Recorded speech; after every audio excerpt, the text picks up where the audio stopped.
भारत रत्न पूर्व प्रधानमंत्री श्रद्धेय अटल बिहारी वाजपेयी जी की चतुर्थ पुण्यतिथि के आज के इस कार्यक्रम में मंच पर उपस्थित भारतीय जनता पार्टी के राष्ट्रीय महामंत्री सम्मान्य श्री सुनील बंसल जी, प्रदेश के अध्यक्ष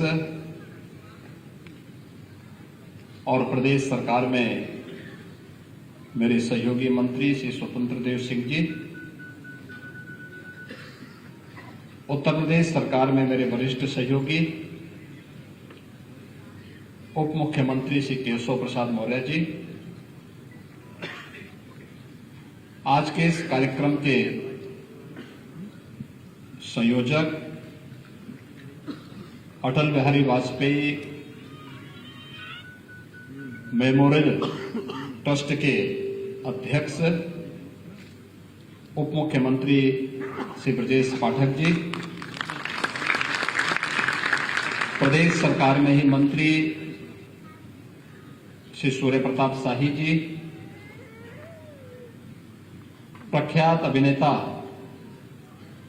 श्री अरुण गोविल जी, उत्तर प्रदेश शासन के पूर्व मंत्री लोकप्रिय विधायक श्री आशुतोष टंडन जी,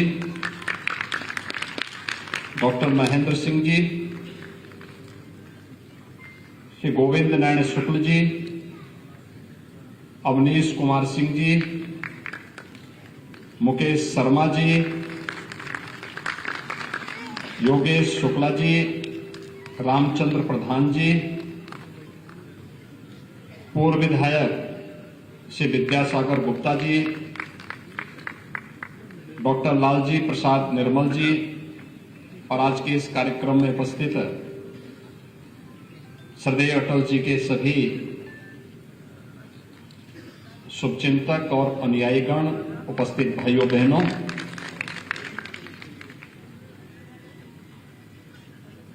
मैं श्रद्धेय अटल जी को उनकी चौथी पुण्यतिथि पर प्रदेशवासियों की ओर से सत नमन करते हुए विनम्र श्रद्धांजलि अर्पित करता हूं।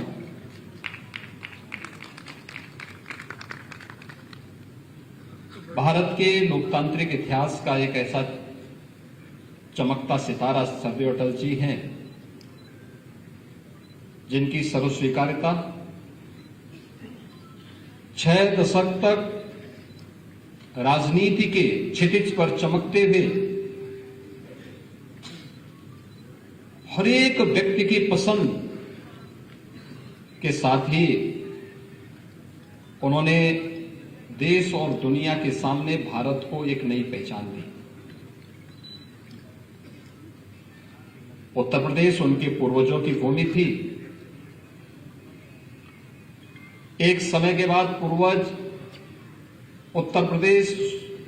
छोड़ करके मध्य प्रदेश गए, लेकिन जब श्रद्धेय अटल जी को अपनी कर्मभूमि बनाना पड़ा था तो एक पत्रकार के रूप में, एक सांसद के रूप में उन्होंने उत्तर प्रदेश की ही धरती को चुना। बलरामपुर से पहले सांसद बने और फिर अंतिम समय में 5 बार लखनऊ का प्रतिनिधित्व देश की संसद में करके देश के प्रधानमंत्री, 3 बार देश के प्रधानमंत्री के रूप में भारत की राजनीति में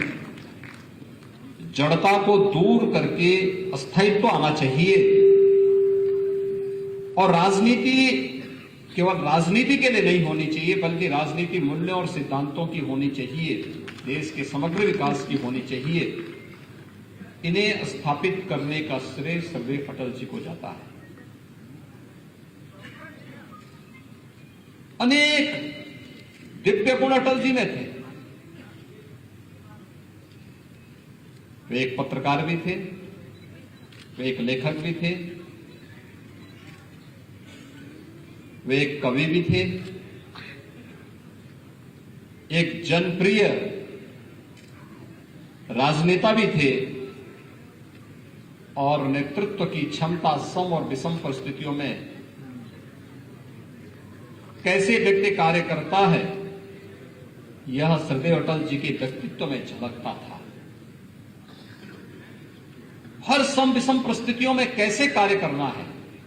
और भारत जैसे लोकतांत्रिक मूल्यों पर कैसे हमें मिलकर के कार्य करना है, ये सब सरदेव अटल जी ने किया। मित्रों, जब अटल जी की बात आती है, जो बात उन्होंने कही, इतने बड़े राजनेता जिनकी हर दल में वे सत्ता पक्ष में रहे हो या विपक्ष में रहे हो, हर दल में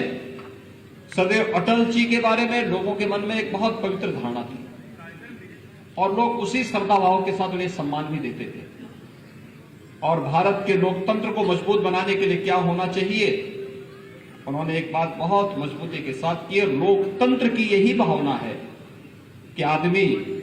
न ऊंचा होता है न नीचा होता है, न बड़ा होता है न छोटा होता है, आदमी सिर्फ आदमी होता है। लोकतंत्र का सब कुछ इसमें समाहित है। यही तो है एक राजनेता के विराट व्यक्तित्व को जो देश और दुनिया के सामने भारत को एक नई पहचान दे रहा है, और यही सरदेव अटल जी ने किया था। और उन स्थितियों में भी जब भारतीय जनता पार्टी देश के अंदर केवल 2 सीटों पर लोकसभा में सीमित रह गई थी, उन स्थितियों में भी धैर्य खोए बगैर, अपने मूल्य और अपने सिद्धांतों के साथ समझौता किए बगैर उन्होंने कार्यकर्ताओं का आह्वान किन बातों पर किया था, अपनी कविताओं के माध्यम से कैसे प्रेरणादायी बन जाती थी। आज भी उनकी प्रासंगिकता उसी रूप में है कि उजियारे में, अंधकार में, कल कछार में, बीच धार में, घोर घृणा में, पूत प्यार में, क्षणिक जीत में, दीर्घ हार में, जीवन के सत आकर्षक अरमानों को दलना होगा, कदम मिलाकर के चलना होगा, कदम मिलाकर के चलना होगा। और यह संदेश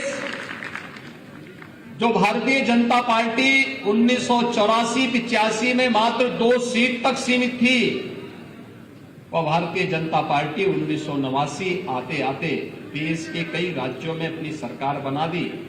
और 2 से बढ़कर के 89 सीट लोकसभा की भारतीय जनता पार्टी की। फिर यह संख्या बढ़कर के 91 में और बढ़ी, 96 में पहली बार अटल जी के नेतृत्व में 13 दिन की सरकार भी बन गई। और इसके उपरांत तो आपने देखा होगा कि फिर 98 से लेकर 2004 तक सरदेव अटल जी के नेतृत्व में सरकार ने देश के अंदर जिस प्रकार के कार्य किए वह सर्वविदित है। आज हम सौभाग्यशाली हैं कि सरदेव अटल जी ने जो नींव रखी, आज आदरणीय प्रधानमंत्री मोदी जी के नेतृत्व में उस पर देश पूरी मजबूती के साथ दुनिया के सामने विकास का, लोक कल्याण का और सुशासन का एक मॉडल खड़ा कर रहा है। और वर्तमान में प्रधानमंत्री मोदी जी के नेतृत्व में जो सपना कभी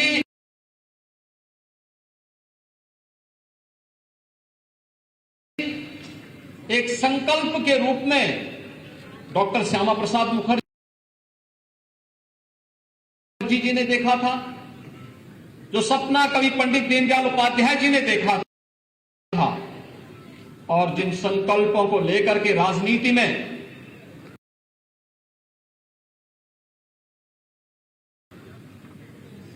सरदेव अटल जी ने सरकारें दी हैं, लेकिन भाइयों बहनों,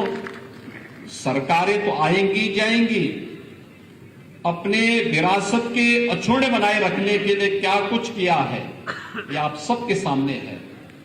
कश्मीर में धारा 370 को समाप्त करने का उठाया गया महत्वपूर्ण कदम हो, या फिर अयोध्या में श्री राम जन्मभूमि पर भगवान राम के भव्य मंदिर निर्माण के कार्यक्रम को आगे बढ़ाने का कार्यक्रम, ये सभी चीजें एक एक करके होती भी गई। गरीब कल्याण के कार्यक्रम होते गए, समाज के प्रत्येक तबके के हितों के लिए कार्य करते हुए आज पहली बार आपने देखा होगा जनजातीय समुदाय से भी देश के सर्वोच्च संवैधानिक पद पर कोई बैठ सकता है। श्रीमती द्रौपदी मुर्मू जी का राष्ट्रपति के रूप में चयन, यह अंतिम पायदान पर बैठे हुए व्यक्ति को भी सत्ता के शीर्ष सिंहासन तक पहुंचाने की यह ललक यह केवल भारतीय जनता पार्टी नेतृत्व ही दे सकता है। ये आज हम सब करते हुए आगे बढ़े हैं। आज जब श्रद्धेय अटल जी की चतुर्थ पुण्यतिथि के अवसर पर हम सबको यहां पर उन्हें विनम्र श्रद्धांजलि अर्पित करने का अवसर प्राप्त हुआ है। प्रदेश सरकार ने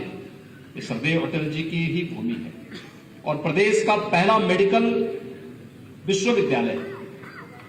इसी लखनऊ में अटल जी के नाम पर स्थापित हो रहा है। उसने काम करना अपना प्रारंभ कर दिया और यही नहीं, श्रमिकों के बच्चों के लिए, निराश्रित बच्चों के लिए, अनाथ बच्चों के लिए अत्याधुनिक सुविधाओं से युक्त विद्यालय बने 18 अटल आवासीय विद्यालयों का निर्माण भी वर्तमान में राज्य सरकार पूरे राज्य के अंदर अलग अलग कमिश्नरी में कर रही है और अगले सत्र में हम लोग उन बच्चों का प्रवेश इन सभी विद्यालयों में करेंगे जहां पे अटल जी के प्रेरणा से, उनके मार्गदर्शन में, आदरणीय प्रधानमंत्री मोदी जी के नेतृत्व में इन सभी 18 आवासीय विद्यालयों में अगले सत्र में हम प्रवेश भी प्रारंभ करके बच्चों को अत्याधुनिक शिक्षा देंगे। जो अब तक अपने को निराश्रित मानते थे उनके लिए भी एक नए केंद्र के रूप में सही केंद्र हम सबके सामने देखने को मिलेंगे। आज अटल जी की चतुर्थ पुण्यतिथि है। लखनऊ के साथ बड़ी आत्मीयता श्रद्धेय अटल जी की। मैं धन्यवाद दूंगा कि अटल बिहारी वाजपेयी फाउंडेशन ट्रस्ट के द्वारा आज ये कार्यक्रम यहां पर फिर से आयोजित हुआ है और ये आयोजन आप देखते होंगे कि 16 अगस्त को और 25 दिसंबर को लगातार पार्टी के स्तर पर भी, ट्रस्ट के स्तर पर भी और अन्य अनेक अनुयायी जो श्रद्धेय अटल जी के उनके द्वारा इस प्रकार के कार्यक्रम आयोजित होते हैं। ये कार्यक्रम हम सबको एक नई प्रेरणा प्रदान करते हैं, समाज के मन में एक नई जीवंतता लेकर के आते हैं। मैं आज के इस अवसर पर एक बार फिर से श्रद्धेय अटल जी को विनम्र श्रद्धांजलि अर्पित करते हुए उनकी प्रेरणा हम सबका पाथेय बनेगा इस विश्वास के साथ आप सबको भी मैं इस अवसर पर कृष्ण जन्माष्टमी की मंगलमय शुभकामनाएं देता हूं। धन्यवाद। जय हिंद।